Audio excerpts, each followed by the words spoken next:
അതെ, എൻ്റെ ആൽബിചേട്ടൻ എനിക്ക് നന്നായിട്ട് അറിയാം. അതെനിക്ക് വേറെ ആരുടെയും സർട്ടിഫിക്കറ്റ് ആവശ്യമില്ല കേട്ടോ. ഞാൻ അങ്ങനെ കുറേ നാളായിട്ട് കാണുന്നുണ്ട്. അങ്ങനെ എന്താണെന്നും വളരെ ഡീറ്റെയിൽ ആയിട്ട് എനിക്കറിയാം. അപ്പം നിന്നെക്കാൾ കൂടുതൽ എനിക്ക് അദ്ദേഹത്തിന് എന്താണെന്ന് അറിയാം. അപ്പം എനിക്ക് നീ പറഞ്ഞു തരേണ്ട ആവശ്യമില്ല. മനസ്സിലായോ? മനസ്സിലായി. ചിരിക്കാതെ പറയും. മനസ്സിലായോ? മനസ്സിലായി. സീരിയസ് ആയിട്ടാ ചോദിക്കണം. മനസ്സിലായോ? മനസ്സിലായോ? മനസ്സിലായി. ശരിക്കും ആവാട്ടെ ഇത്. മനസ്സിലായി, ശരിക്കും മനസ്സിലായോ? തോളിലിരുന്ന് ചെവി കടിക്കുന്നവർ എന്റെ ജീവിതത്തിൽ വന്നു പോയിട്ടുണ്ട്. അയ്യോ, ഉറപ്പായിട്ട് ഫുള്ള് കുടിക്കാം. അതെന്താ ചേച്ചി അങ്ങനെ പറയാൻ കാരണം? ഒരുപാട് പേര്. ആണോ? പിന്നെ കൂടെ നടന്നിട്ട് പണി തന്ന ഒരുപാട് പേര് ഉണ്ടായിട്ടുണ്ട്. കാരണം ഞാൻ എന്റെ സ്വഭാവം എന്താ, പെട്ടെന്ന് വിശ്വസിക്കും, പെട്ടെന്ന് അടുക്കും, എപ്പോഴും ഇങ്ങനെ ചടിക്കേറി വർത്താനം പറയും. അങ്ങനെ എല്ലാവരും പെട്ടെന്ന് ഒരു അറ്റാച്ച്മെന്റ്. പിന്നെ എന്റെ അടുത്ത് ഈ ഭയങ്കര ജാട കാണിച്ചാൽ ഞാൻ മൈൻഡ് ചെയ്യത്തില്ല. അപ്പൊ ഞാൻ ഭയങ്കര സംഭവമാണ്, ഞാനത് തോന്നും. പക്ഷെ ഭയങ്കര ഇങ്ങനെ പറയില്ലേ, എനിക്ക് അങ്ങനെ ഇല്ല, പാവം പറയുമ്പോ എനിക്ക് ഭയങ്കര സ്നേഹം തോന്നും. അപ്പോ അങ്ങനെ കാണിച്ചിട്ട് കൂടെ നിന്നിട്ട് നമ്മൾ ഭയങ്കര വിശ്വസിക്കുമല്ലോ.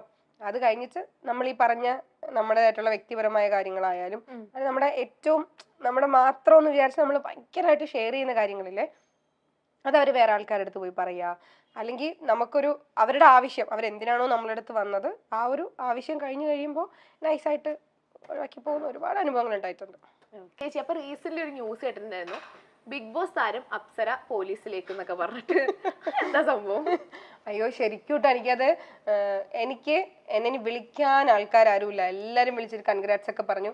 ശരിക്കും ഇത് നിങ്ങളൊരു ഇതായിട്ട് എന്നെ കൊടുക്കണോട്ടാ, എന്റെയും കൂടെ ആവശ്യമായത്. ശരിക്കും അച്ഛൻ പോലീസ് സർവീസിലായിരുന്നു. സർവീസ് ഇരിക്കുമ്പോഴാണ് അദ്ദേഹം മരിച്ചത്. അപ്പൊ ഡൈഹാർണസിന്റെ ജോബിന് ഞാനാണ് ആപ്ലിക്കേഷൻ കൊടുത്തത്. അപ്പൊ അത് ഗവൺമെന്റ് ഓർഡർ ആയി. അപ്പൊ ഞാൻ ഈ അടുത്ത് ഒരു സ്കൂൾ ഇനാഗുറേഷന് പോയപ്പോ പിള്ളേരോട് അവർക്ക് കുറച്ച് ഇൻസ്പിറേഷൻ കിട്ടാൻ വേണ്ടിയിട്ട് ഞാൻ പറഞ്ഞു, നമ്മൾ എന്ത് ജോലി ചെയ്യുമ്പോഴും അത് ഭയങ്കരമായിട്ട് ഇഷ്ടപ്പെട്ട് ചെയ്യണം. നമ്മളത് ഇഷ്ടപ്പെട്ട് ചെയ്യുമ്പോൾ നമുക്ക് അതിൽ ഒരിക്കലും ഒരു മടിയോ അല്ലെങ്കിൽ ഒരു വയ്യായികയോ ഒന്നും തോന്നത്തില്ല. ഇപ്പൊ ഈ ഒരു പ്രൊഫഷൻ ഞാൻ അത്ര ഇഷ്ടപ്പെട്ട് ചെയ്യുന്നതുകൊണ്ടായിരിക്കും എനിക്ക് എവിടെയെങ്കിലും എത്തപ്പെടാൻ പറ്റിയത്. ഇപ്പം ഞാൻ ഇത് കഴിഞ്ഞിട്ട് ഇപ്പൊ എന്റെ അച്ഛൻ സർവീസിലായിരുന്നു. അപ്പൊ ഞാൻ ആ ജോലിക്ക് ചിലപ്പോൾ മേ ബി കയറും, എന്നാലും കയറേണ്ടി വരും. പക്ഷെ ഞാൻ ഇഷ്ടപ്പെട്ട് ചെയ്യുന്ന ജോലി ഇതാ പറഞ്ഞു. അപ്പൊ അവിടെ ഓൺലൈനിൽ ആൾക്കാരൊക്കെ ഉണ്ടായിരുന്നു, മീഡിയാസ് ഉണ്ടായിരുന്നു. ഇവരിതിനെ ക്യാപ്ഷൻ ആക്കി അപ്സര അഭിനയം നിർത്തുകയാണ്, അപ്സര ഇനി പോലീസ് യൂണിഫോമിലേക്ക്. എന്നിട്ട് ഞാൻ ഫ്ലവേഴ്സിൽ ഒരു IPS ഓഫീസറിന്റെ ഒരു ക്യാരക്ടർ ചെയ്തിട്ടുണ്ട് സീരിയലിൽ. ആ ഫോട്ടോ എടുത്തിട്ട് വെച്ചിട്ട് അപ്സര ഇനി യൂണിഫോമിലേക്ക്. എന്റെ മോളെ, ഇനി അത് ചോദിക്കാൻ ആരുമില്ല. അതുകൊണ്ട് ഞാൻ ഇപ്പൊ തന്നെ പറയാണ്, ഞാൻ ജോലിക്കൊന്നും ജോയിൻ ചെയ്തിട്ടില്ല. ഗവൺമെന്റ് ഓർഡറായി, എന്നെങ്കിലും ഞാൻ ജോലിക്ക് കയറും. ജോലി ഉറപ്പാണ്, ഗവൺമെന്റ് ഓർഡറായി. പക്ഷെ ഞാൻ പോലീസായിട്ടല്ല കയറുന്നത്, ഞാൻ ക്ലർക്കിലായിട്ടായിരിക്കും ഗവൺമെന്റ് സർവീസിൽ വരും. പക്ഷെ നിലവിൽ ഒന്നും വന്നിട്ടില്ല. ഇനി ആരും വർക്കിനൊന്നും വിളിക്കാൻ അവനെ നിർത്തി പോയി വെച്ചിട്ട് അങ്ങനെയൊന്നുമില്ല. കുടുംബ പ്രേക്ഷകർക്ക് സുപരിചിതയാണ് അപ്സര. സാന്ത്വനം എന്ന സീരിയലിലെ ജയന്തി എന്ന കഥാപാത്രമായിട്ടാണ് അപ്സരയെ നമുക്ക് കൂടുതൽ അറിയാവുന്നത്. എന്നാലും നിരവധി സിനിമകളിലും സീരിയലുകളിലും എല്ലാം അപ്സര സജീവമായി തന്നെ വേഷമിട്ടിട്ടുമുണ്ട്. സാന്ത്വനം പരമ്പരയിലെ വില്ലത്തി ജയന്തിയായി പ്രേക്ഷകരുടെ കയ്യടി നേടിയ താരമാണ് അപ്സര. പിന്നാലെ താരം ബിഗ് ബോസിലും എത്തി. ബിഗ് ബോസ് മലയാളം സീസൺ 6 മത്സരാർത്ഥിയായിരുന്നു അപ്സര. തുടക്കം മുതൽ ശക്തമായ സാന്നിധ്യമായിരുന്നു അപ്സരയുടേത്. ടോപ്പ് 5 എത്തുമെന്ന് എല്ലാവരും കരുതിയിരുന്ന അപ്സരയുടെ പുറത്താകൽ എന്നാൽ അപ്രതീക്ഷിതം തന്നെയായിരുന്നു. ഇതിനിടെ കുറേ നാളുകളായി അപ്സരയുടെ സ്വകാര്യ ജീവിതം സോഷ്യൽ മീഡിയയിൽ ചർച്ചയാകുന്നുണ്ട്. അപ്സരയും ഭർത്താവ് ആൽബിയും പിരിഞ്ഞു എന്നാണ് ചില യൂട്യൂബ് ചാനലുകൾ പ്രചരിപ്പിച്ചത്. എന്നാൽ ഇത്തരം വാർത്തകളോട് ഇപ്പോൾ ശക്തമായി പ്രതികരിക്കുകയാണ് അപ്സര. ഞാനും എന്റെ ഭർത്താവും ഇതുവരെയും അതേക്കുറിച്ച് വന്ന് സംസാരിച്ചിട്ടില്ല. സോഷ്യൽ മീഡിയയിലാണെങ്കിലും എല്ലാത്തിനും അതിൻ്റെതായ ഒരു സ്പേസ് ഉണ്ട്. എന്റെ ഏറ്റവും അടുത്ത സുഹൃത്താണെങ്കിലും അവരുടെ ഏറ്റവും വ്യക്തിപരമായ ഒരു കാര്യത്തിൽ പോയി ഇടപെടാത്ത ആളാണ് ഞാൻ. തിരിച്ച് ഞാനും അത് പ്രതീക്ഷിക്കുന്നുണ്ട്. ഞാൻ മീഡിയയിൽ വർക്ക് ചെയ്യുന്ന ആളാണെങ്കിലും എന്റെ വളരെ പേഴ്സണൽ ആയ ഒരു കാര്യം ഉണ്ടെങ്കിലും ഇല്ലെങ്കിലും വെളിപ്പെടുത്താൻ ഞാൻ താല്പര്യപ്പെടാത്തോളം കാലം അതിൽ മീഡിയയ്ക്ക് കയറി ഇടപെടാൻ അവകാശമില്ല എന്നും അപ്സര പറയുന്നു.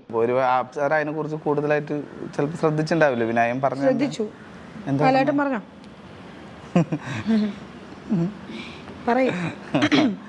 അല്ല, അതായത് വിനായകൻ പറഞ്ഞ 2 കാര്യങ്ങളാണ് അവിടെ പ്രശ്നം ഉണ്ടായത്. ഒന്ന്, വിനായകൻ 10 പേരായിട്ട് സെക്സ് ചെയ്തിട്ടുണ്ട്.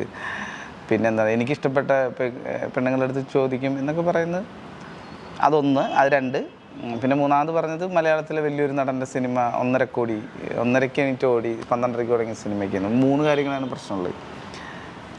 നമ്മൾ ഈ ഔചിത്യബോധം എന്ന് പറയുന്നൊരു സാധനം ഉണ്ടല്ലോ. എൻ്റെ വ്യക്തിപരമായ അഭിപ്രായമാണ് ഇതിൽ, ഞങ്ങളുടെ ഒരുമിച്ചുള്ള അഭിപ്രായം എന്നല്ല, എൻ്റെ അഭിപ്രായമാണ്. അയാളിപ്പോൾ എത്ര പേരുടെ കൂടെ കിടന്നു എന്ത് ചെയ്തു നമുക്കറിയേണ്ട കാര്യമില്ല. രണ്ട് നമുക്ക് ഇഷ്ടപ്പെട്ട ഒരു സംഭവം ഇപ്പം നമുക്ക് അത് തോന്നിയെന്ന് വെച്ച് നമ്മുടെ എല്ലായിടത്തും കയറി ചോദിക്കാൻ പറ്റും നമുക്ക്. അത് അയാളുടെ അറിവുകൊണ്ട് തന്നെയായിരിക്കും എന്ന് വിശ്വസിക്കുന്നു. അതൊരു പൊതുസമൂഹത്തിന് മുമ്പിൽ അങ്ങനെ സംസാരിക്കേണ്ട ഒരു കാര്യമില്ല. ചില കാര്യങ്ങൾ നമ്മൾ എന്തുകൊണ്ടാണ് പബ്ലിക്കേറ്റ് ചെയ്യാത്തത്? നമ്മൾ ടോയ്ലറ്റിൽ പോകുമ്പോൾ എന്തുകൊണ്ടാണ് അത് പബ്ലിക്കേറ്റ് ചെയ്യാത്തത്? നമുക്ക് തോന്നുന്നത് നമുക്ക് എന്താണെങ്കിൽ നമുക്ക് ചെയ്യാം. ഞാനും പറഞ്ഞത് ഞാൻ ടോയ്ലറ്റ് ഒന്ന് മാറ്റി, ഞാൻ എന്റെ ക്യാരക്ടർ ഒരു ഉപമിച്ചു, ആൾ ടോയ്ലറ്റ് ആയിട്ട് ഉപമിച്ചു. നീ എന്നെ ഉപമിച്ചു, ഞാൻ നിന്നെ ഉപമിച്ചു, എന്നെന്താ തെറ്റ്? അപ്പൊ അല്ല, ഞാൻ പറഞ്ഞത് അതൊന്ന്. പിന്നെ നമ്മള് ഒരു പൊതു സദസ്സിൽ പറയാൻ പാടുള്ളതും പാടില്ലാത്ത കാര്യമുണ്ട്. ഇപ്പം ആളുദ്ദേശിച്ചത് ഒരു നടൻ്റെ സിനിമ, ഒരു മഹാനടൻ്റെ മലയാളത്തിൽ പിന്നീട് പേര് പറയാമെന്നാണ് പറഞ്ഞത്. ആളുദ്ദേശിച്ചത് മിക്കവാറും മമ്മൂട്ടിയും മോഹൻലാലൊക്കെ ആയിരിക്കും. അല്ല, എനിക്കങ്ങനെ പറയാൻ പ്രത്യേകിച്ച് തോന്നുന്നില്ല. ആയിരിക്കുമല്ലോ, കാരണം മലയാളത്തിൽ 2 മഹാനടന്മാരുള്ളൂ. സ്വാഭാവികമായിട്ടും മോഹൻലാലിൻ്റെ സിനിമയായിരിക്കും ഇപ്പോൾ പൊളിഞ്ഞില്ല. ആ സിനിമ ആളുദ്ദേശിച്ച സിനിമയായിരിക്കും എന്ന് കണ്ടുകൊണ്ടിരിക്കുന്ന എല്ലാവർക്കും, ചോറിന് എല്ലാവർക്കും അറിയാം. പ്രമുഖ നടി അല്ലെങ്കിൽ പീഡനത്തിനിരയായ നടി എന്ന് പറഞ്ഞാൽ ആരാന്നല്ല ലോകത്തുള്ള എല്ലാവർക്കും അറിയാം. എന്ന് പറഞ്ഞ പോലെ തന്നെ അതങ്ങനെ ഇരുന്നോട്ടെ, അതങ്ങനെ പറയാൻ പാടില്ല. കാരണം ഞാൻ ഫിലിം സ്കൂളിൽ പഠിക്കുന്ന സമയത്ത് അവിടെ ഒരു ക്യാമറമാൻ ആയിരുന്നു അതിൻ്റെ നമ്മുടെ ഒരു പ്രിൻസിപ്പാൾ പോലെ ഉണ്ടായിരുന്നു, സിബി മലയിൽ സാറൊക്കെ ഉണ്ടായിരുന്നു. അപ്പോൾ നമ്മൾ ഫസ്റ്റ് ഡേ പറഞ്ഞു കേട്ട ഒരു വാക്കുണ്ട്, നമ്മൾ മറ്റൊരു കലാസൃഷ്ടി കാണുമ്പോൾ നമുക്കത് കൈയടിക്കാൻ തോന്നുമ്പോൾ കൈയടിക്കുകയും കൂവാൻ തോന്നുമ്പോൾ കൂവാതിരിക്കുകയും ചെയ്യുക എന്നാണ് ഒരാളുടെ മര്യാദ. കൈയടിക്കാൻ തോന്നുകയാണെങ്കിൽ നമുക്ക് കൈയടിക്കാം. ചിലപ്പോൾ ചില സിനിമ കാണുമ്പോൾ ചില കാര്യങ്ങൾ കാണുമ്പോൾ നമുക്ക് കൂവാൻ തോന്നും. പക്ഷെ നമ്മൾ റോഡിലിറങ്ങി കൂവിയാൽ ഇപ്പം നമുക്ക് കൈയടിക്കണം. ഇപ്പോൾ റോഡിൽ ഒരു ഗാനമേള നടക്കണം, നമ്മൾ നടക്കേണ്ട അങ്ങനെ കൈയടിക്കാം. അത് നമുക്ക് അന്തസ്സുണ്ട്. ചിലപ്പോൾ അത് കൊള്ളൂല, അയാൾ പാടണത് ഞാൻ പാടണ പോലെ പാടണം, കൊള്ളൂല. അപ്പോൾ നമ്മൾ എന്ത് ചെയ്യണം? അത് കൂവരുത്. കൂവുമ്പോൾ നമ്മുടെ ഇതാണ് നഷ്ടപ്പെടുന്നതെന്ന് മനസ്സിലാക്കാൻ നോക്കുക. അതാണ് നല്ലൊരു കലാസ്വാദകൻ്റെ രീതി. ചില കാര്യങ്ങൾ നമ്മളങ്ങനെ പബ്ലിക് പ്ലാറ്റ്ഫോമിൽ ഇരുന്ന് പറയുന്നത് ശരിയല്ല എന്നാണ് എനിക്ക് തോന്നുന്നത്. പിന്നെ നമ്മൾ ആരാണെന്ന് നമുക്കറിയണം. ഏകദേശം 10 വർഷത്തോളം ലോകത്തുള്ള എല്ലാ ആൾക്കാരെ കുറിച്ച് ഗോസിപ്പ് വാർത്തകൾ കണ്ടിന്യൂസ് പറഞ്ഞുകൊണ്ടിരുന്ന ചാനലിൽ പറഞ്ഞുകൊണ്ടിരുന്ന ഒരാളാണ് ഞാൻ. പക്ഷേ എങ്കിലും നമ്മളവിടെ പറയുമ്പോൾ നമ്മൾ പുലർത്തേണ്ട മിനിമം ചില കാര്യങ്ങളുണ്ട്, അത് പുലർത്തണം. പിന്നെ ഒരു സ്ത്രീയുടെ മുഖത്ത് നോക്കി അയാൾ ചോദിച്ച പോലെ ചോദിക്കാൻ എനിക്ക് ഇതുവരെ അങ്ങനെ ഒരു കാഴ്ച. അല്ല, ചോദിച്ചോട്ടെ, ഞാൻ പറഞ്ഞു ഇത്രേ ഉള്ളൂ. അത് ചോദിക്കാം. വിനായകൻ ചിലപ്പോൾ ചോദിച്ചിട്ടുണ്ടാവാം, അയാളുടെ ലൈഫിൽ നടന്ന കാര്യമായിരിക്കാം. അല്ല, ഞാൻ പറഞ്ഞത് അത് നമുക്കറിയില്ല, ആള് പറഞ്ഞ കാര്യമാണ്. പക്ഷേ ഒരു സ്ത്രീ എന്ന നിലയിൽ ഞാൻ പറഞ്ഞ വെച്ചാൽ അയാൾ ചോദിച്ചിട്ടുണ്ടാവാം. പക്ഷേ അതിരുന്ന് പറയേണ്ട ഒരു വേദിയാണ്. ഇത്രയും ആൾക്കാർ ഇപ്പൊ ഇന്നത്തെ കാലത്ത് ഈ സോഷ്യൽ മീഡിയ എന്നൊക്കെ പറയുമ്പോൾ ഒറ്റ സെക്കൻഡ് മതി ഇത്രയും ആൾക്കാർ കാണുന്ന ഒരു മീഡിയയിൽ, അതും ആളെക്കാളും കൂടെ ഡയറക്ടർ ആയിരുന്നു അല്ലേ, ഡയറക്ടർ നവ്യ നായരൊക്കെ ഇരിക്കുന്ന ഒരു പ്ലാറ്റ്ഫോമിൽ അയാളെക്കാളും എത്രയോ മേളിലെന്നാ ഞാൻ പറഞ്ഞത്. അല്ലെങ്കിൽ അയാളെ പോലെ വർക്ക് ചെയ്യുന്ന ആ ഒരു നിലയിലുള്ള ആൾക്കാർ ഇരിക്കുമ്പോൾ അയാളുടെ പേഴ്സണൽ കാര്യമാണ്. അയാൾ 10 സ്ത്രീകളോ 100 സ്ത്രീകളോ ഇപ്പൊ ഞാൻ അല്ലെങ്കിൽ ചേട്ടൻ നമ്മുടെ അങ്ങനെ ഒരു വേദിയിലല്ല പറയേണ്ടത്. അല്ല, അത് നമ്മൾ അധികം പറയാം. അതായത് ഒന്ന് നമ്മളെന്താ പറയുക, നമ്മൾ ഈ സുഹൃത്തുക്കൾ ഇരിക്കുമ്പോൾ പറയുന്ന തമാശ ഒരിക്കലും നമുക്ക് വീട്ടിൽ പറയാൻ പറ്റില്ല. ഞങ്ങൾ 5 ആൺപിള്ളേർ ഇരിക്കുമ്പോൾ പറയുന്ന ഒരു തമാശ അവിടെ നമുക്ക് എന്ത് തമാശയും പറയാം, ഭയങ്കര ചിരി കിട്ടും. പക്ഷെ അതേ തമാശ നമ്മൾ അമ്മയും പെങ്ങളും ഇരിക്കുമ്പോൾ പറയാം. ഞാനും എൻ്റെ ഭർത്താവും വന്ന് സംസാരിക്കാതിരിക്കുമ്പോഴും പല മീഡിയകളും വീഡിയോകൾ ഇടുന്നതും 2 പേർ വന്നിരുന്ന് അങ്ങോട്ടും ഇങ്ങോട്ടും അഭിപ്രായം പറയുന്നതും ഒക്കെ കണ്ടിട്ടുണ്ട്. പക്ഷേ എൻ്റെ വ്യക്തിപരമായ കാര്യങ്ങൾ സോഷ്യൽ മീഡിയയിൽ വലിച്ചിടാൻ എനിക്ക് താല്പര്യമില്ല. ഒരാൾക്ക് താല്പര്യമില്ലാത്ത കാര്യത്തിൽ മറ്റുള്ളവർ കയറി ഇടപെടാതിരിക്കുന്നതാണ് നല്ലത്. ഞാൻ പോലും അറിയാത്ത കാര്യങ്ങൾ വീഡിയോയിൽ വന്ന് പറയുന്നുണ്ട്. ഞാൻ എൻ്റെ അക്കൗണ്ടിൽ നിന്നും ഫോട്ടോസൊക്കെ ഡിലീറ്റ് ചെയ്തുവെന്നും അങ്ങോട്ടും ഇങ്ങോട്ടും അൺഫോളോ ചെയ്തു എന്നുമൊക്കെ പറയുന്നുണ്ട്. ഇതൊക്കെ എന്തിനാണ് ഇവർ നോക്കുന്നത് എന്നും താരം പറയുന്നു. എൻ്റെ പോസ്റ്റിന് താഴെ കമന്റ് ഇടും. അതിനോട് ഞാൻ പ്രതികരിച്ചില്ലെന്ന് പറഞ്ഞ് വീഡിയോ ഇടുന്നത് ഞാൻ കണ്ടിട്ടുണ്ട്. ഞാൻ കമന്റുകളൊന്നും അധികം നോക്കാറില്ല, അപൂർവമായിട്ടാണ് മറുപടികൾ നൽകാറുള്ളത്. എനിക്ക് താല്പര്യമില്ലാത്ത കാര്യം ഞാൻ ചെയ്യണമെന്ന സോഷ്യൽ മീഡിയ എന്തിനാണ് വാശി പിടിക്കുന്നത്? അതിനോടൊന്നും ഞാൻ പ്രതികരിക്കാൻ ആഗ്രഹിക്കുന്നില്ല. എൻ്റെയും അദ്ദേഹത്തിൻ്റെയും പേഴ്സണൽ കാര്യമാണ്. ഞങ്ങൾക്ക് ഇതേക്കുറിച്ച് സംസാരിക്കാൻ താല്പര്യമില്ല. പറയുന്നവർ പറഞ്ഞോട്ടെ എന്നും അപ്സര കൂട്ടിച്ചേർക്കുന്നുണ്ട്. പിന്നാലെ താനും ആൽബിയും പിരിയാൻ കാരണം ജിൻഡോയുമായുള്ള അടുപ്പമാണെന്ന വാർത്തകളോടും അപ്സര പ്രതികരിക്കുന്നുണ്ട്. താൻ അറിഞ്ഞിട്ടില്ല. ബിഗ് ബോസിൽ വെച്ച് ഞാനും ജിൻഡോ ചേട്ടനും ഒരുമിച്ച് പെർഫോം ചെയ്തിരുന്നു. എന്നാൽ പുറത്തിറങ്ങിയ ശേഷം ഞങ്ങൾ തമ്മിൽ ഒരു കോണ്ടാക്റ്റുമില്ല.